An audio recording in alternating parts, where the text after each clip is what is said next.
ना बनाकर समझाई गई हैं कि आप लोग इनको खुद से भी पढ़ सकते हैं, कोई ज्यादा टफ टास्क है नहीं है। बस क्लास में होता है कि आप लोगों को थोड़ा सा कम मेहनत करनी पड़ती है, कोई और बता देता है, बस इतना फर्क है।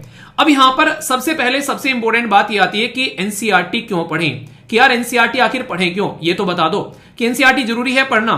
इसके पीछे सबसे बड़ा रीजन है कि अगर आप लोग एक सरकारी ऑफिसर बनना चाहते हैं तो एनसीईआरटी पढ़ना जरूरी है, क्योंकि सरकार का ही डॉक्यूमेंट है, मतलब गवर्नमेंट ही यहां पर एनसीईआरटी पब्लिश करती है। और इसका नाम आप लोग देखोगे तो आप लोग यहां से समझ जाओगे, नाम क्या है, national council of educational research and training.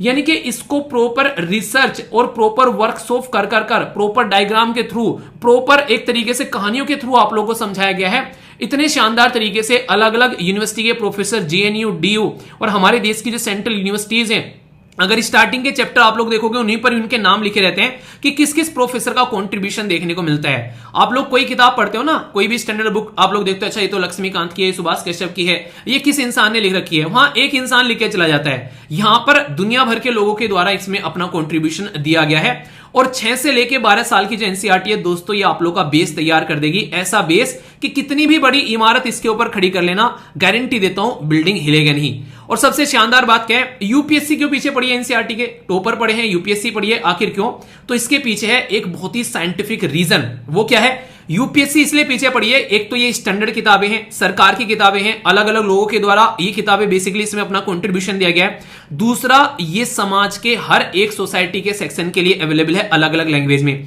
जैसे हिंदी में भी अवेलेबल है और इंग्लिश में भी अवेलेबल है।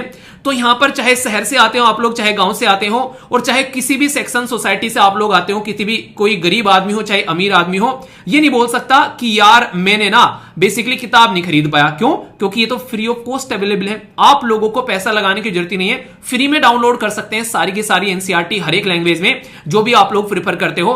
तो यूपीएससी जब क्वेश्चन बनाती है ना, उसके मन में ये बिल्कुल डाउट नहीं रहता यार इस किताब से क्वेश्चन ना बनाओ, क्यों, क्योंकि यार ये किताब तो हो सकता है बच्चे ने ना खरीदो, उसके पास में पैसा ना हो। अब यूपीएससी इसीलिए छठी एनसीईआरटी से आप लोगों से क्वेश्चन पूछ लेती है, 7वीं की एनसीईआरटी से क्वेश्चन पूछ लेती है, क्योंकि उसको पता है कि फ्री में दे रखी है, हर लैंग्वेज में दे रखी है, और इतने ईजी लैंग्वेज में दे रखी है कि अपने आप से बैठकर भी अगर कोई घर पर पढ़ना चाहे तो उसको शायद ही कोई दिक्कत आए, इतने शानदार तरीके से समझा रखी है। तो फिर यहां पर इससे मैं क्वेश्चन क्यों ना पूछूं। तो यूपीएससी एनसीईआरटी को एक स्टैंडर्ड बुक मानती है, और इसके अंदर में जो की पॉइंट्स दिए गए ना आप लोगों के लिए, की वर्ड दिए गए हैं, उनको बकायदा इस तरीके से समझाया गया है कि इसके बाद में अगर कोई भी आप लोग किताब उठाकर पढ़ोगे तो आप लोगों को वो किताब हलवा लगने लगेगी। एनसीईआरटी ऐसा फाउंडेशन बेस आप लोगों का तैयार कर देगी। तो इसलिए आप लोगों को सबसे पहले अपने ओल्ड क्वेश्चन पेपर और सिलेबस देखना चाहिए, और दूसरा सबसे स्टेप जो इंपॉर्टेंट है उसमें है एनसीईआरटी आप लोगों को उठा लेनी चाहिए। ये आप लोगों को कभी धोखा नहीं देगी, आप लोगों को कभी हारने नहीं देगी, और आप लोग के अंदर का जो कॉन्फिडेंस होगा कोई भी किताब पढ़ते हुए वो 7वें आसमान में होगा, अगर ये एनसीईआरटी आप लोगों ने एक बार कंठस्थ कर ली। और कंठस्थ कैसे कर रही है उसके लिए मैं अलग अलग स्टेप आप लोगों को बताऊंगा, उसके लिए आप लोग थोड़ा सा पेशेंस रखिएगा।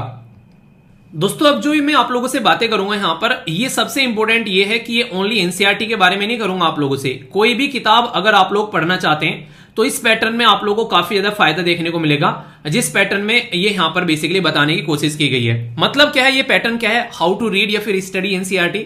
तो यहां पर सबसे बड़ी बात ये बोली गई है, आप लोगों को मैं पढ़ा रहा हूं, जब भी मैं आप लोग कोई सब्जेक्ट पढ़ाता हूं, मान लीजिए मैं आप लोगों को डेली जो करंट अफेयर की वीडियो लेकर आता हूं, तो वहां पर जब भी मुझे वीडियो बनानी होती है तो मैं ऐसा नहीं कि मैं अपने लिए पढ़ रहा हूं। अगर मैं अपने लिए पढ़ूंगा तो मैं उसको ऊपर ऊपर से पढ़ के चला जाऊंगा, पर लेकिन वो टॉपिक वो सब्जेक्ट मुझे आप लोगों को समझाना है।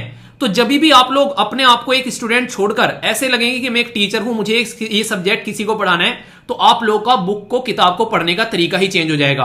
तो कभी भी अगर कोई भी टॉपिक पढ़ो, उसको इस तरीके से पढ़ो कि क्या इसको मैं किसी को समझा सकता हूं या समझा सकती हूं, या फिर क्या इसके ऊपर अगर मुझे 4-5 लाइन लिखने के लिए कोई दे दे तो क्या हम लोग वो लाइन लिख सकते हैं।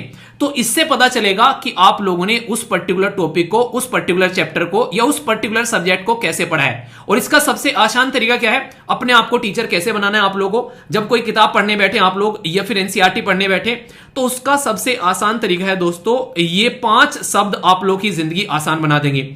सबसे पहले आप लोग को 4 तो आप लोग को बेसिकली ये देखने को मिलेंगे, W और एक H, यानी कि व्हाट, व्हाई, हाउ, व्हेन और वेयर। यानी किसी भी टॉपिक को पढ़ें, अगर उसमें ये 5 क्वेश्चन मार्क आप लोग लगा दें कि कोई चीज क्या है, कैसे है, कहां है, कब है, ये सारे के सारे क्वेश्चन मार्क अगर आप लोगों ने लगा दिए, तो किसी भी टॉपिक को पढ़ने से पहले, चाहे टॉपिक पढ़ रहे हो, चाहे सब टॉपिक पढ़ रहे हैं, चाहे पैराग्राफ पढ़ रहे हैं, तो आप लोग ये देखना कि आप लोग रियलिटी में उस टॉपिक के अंदर घुसते चले जाओगे, आप लोगों को पता भी नहीं चलेगा।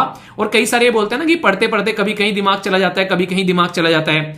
अगर इस तरीके से आप लोग पढ़ोगे, ये क्वेश्चन मार्क लगाकर कि ऐसा हो रहा है तो यार क्यों हो रहा है, ये कहां पर हो रहा है, ऐसा कैसे हो रहा है, तो आप लोगों को देखने को मिलेगा सब्जेक्ट में एंट्री करने में आप लोगों को कभी भी दिक्कत नहीं होगी। और आप लोग इतनी जल्दी सब्जेक्ट के अंदर में कंसंट्रेशन करते हुए नजर आओगे कि कोई आपस में आसपास में कोई बोलता भी रहेगा तो उसके ऊपर आप लोगों का फोकस नहीं जाएगा। इससे आप लोगों का इंटरेस्ट जनरेट होना स्टार्ट हो जाएगा उस पर्टिकुलर टॉपिक के अंदर में। ये आप लोग यहां पर याद रखना। और जब आप लोग यहां पर पढ़ने बैठोगे तो एक शब्द अक्सर बोला जाता है कि यूपीएससी की तैयारी कर रहे हो यार, स्टेट पीसीएस की तैयारी कर रहे हो, या किसी भी दूसरे एग्जाम की तैयारी कर रहे हो, भाई साहब रीड बिटवीन द लाइन, मतलब लाइन के बीच में से पढ़ लेना। लाइन के बीच में क्या पढ़े यार, लाइन के बीच में भी कुछ होता है क्या, लाइन के बीच में तो गैप होता है, उसको क्या पढ़े। रीड बिटवीन द लाइन का मतलब ये होता है अगर वहां पर कहीं लिखा हुआ है सेक्युलरिज्म, धर्मनिरपेक्षता, अगर वहां पर लिखा हुआ है डेमोक्रेसी, अगर वहां पर लिखा हुआ है फेडरलिज्म, इन शब्दों के मतलब आप लोगों को पता होने चाहिए। अगर ये शब्द आप लोग नहीं समझ रहे हो, बस पढ़कर ऊपर से निकल गए, तो फिर उसका कोई मतलब नहीं है। तो रीड बिटवीन द लाइन है कि इंसान, वो नहीं कहते कि नजरों ही नजरों में जो एक दूसरे से प्यार करते हैं तो वो आंखों ही आंखों में एक दूसरे की बात समझ लेते हैं। तो आप लोगों को भी यहां पर अपनी किताबों से प्यार करना है और किताबें क्या बोलना चाह रही हैं वो आप लोगों को बेसिकली समझना है। तो ये चीज जब हो पाएगी जब आप लोगों से बिल्कुल किताबों के साथ में वो कनेक्शन होगा, जब किसी अपने चाहने वाले के साथ में आप लोगों का कनेक्शन होता है, तो वो आप लोगों को देखने को मिलेगा। तो यहां पर प्रॉपर मीनिंग आप लोगों को उसका समझना पड़ेगा, क्या पर्पज है, क्या ऑब्जेक्टिव है, तब जाकर आप लोग उसके साथ में अपने आप को कनेक्ट कर पाओगे।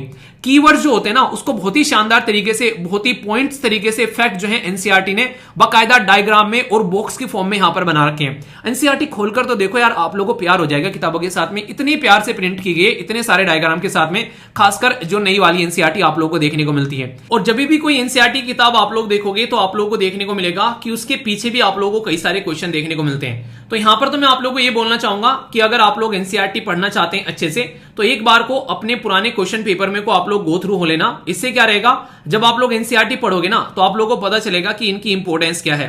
तो आप लोग उन क्वेश्चन के आंसर फिर यहां पर दे पाओगे जो कि किसी भी एग्जाम में आप लोगों से पूछे गए हैं, वो आप लोगों को डायरेक्ट क्वेश्चन यहां से देखने को मिलेंगे। आप लोगों को एक बात बता दो कि हर साल 30 से लेकर 40 क्वेश्चन जो है वो आप लोगों को नॉर्मली एनसीईआरटी से डायरेक्ट और इनडायरेक्ट वे में देखने को मिल जाते हैं। तो इतनी इंपॉर्टेंस है इसकी अगर आप लोग एग्जाम के पेपर उठाकर देखोगे। अब यहां से आगे जो मैं आप लोगों को बताने वाला हूं वो इतने बच्चों के माइंड में कंफ्यूजन होता है, और वो कंफ्यूजन आज आप लोगों का दूर होने वाला है कि एनसीईआरटी कैसे पढ़े, एनसीईआरटी सब्जेक्ट वाइज पढ़े या फिर एनसीईआरटी क्लास वाइज पढ़े। क्योंकि आप लोगों को पता है अलग अलग सब्जेक्ट की अलग अलग एनसीईआरटी है और अलग अलग क्लास की अलग अलग एनसीईआरटी है, तो इनको लेकर आगे कैसे बढ़ें। इसमें कई सारों का जो मत है वो डिफरेंट हो सकता है। वो हो सकता है कि अपने हिसाब से पढ़ना पसंद करें, पर लेकिन मैं आप लोगों को बेस्ट वे बताऊंगा जिससे आप लोग